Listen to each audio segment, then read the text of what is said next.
کیا آپ جانتے ہیں ایک بادشاہ ہاتھیوں کے عظیم لشکر کے ساتھ خانہ کعبہ کو گرانے نکلا تھا۔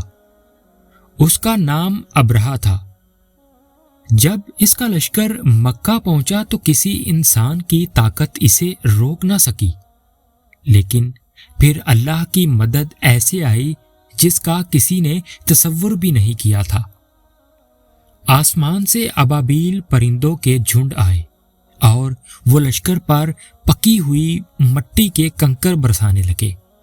دیکھتے ہی دیکھتے وہ طاقتور فوج تباہ ہو گئی اور خانہ کعبہ محفوظ رہا۔ یہی وہ حیران کن واقعہ ہے جسے اللہ تعالیٰ نے قرآن پاک میں سورۃ الفیل میں بیان فرمایا۔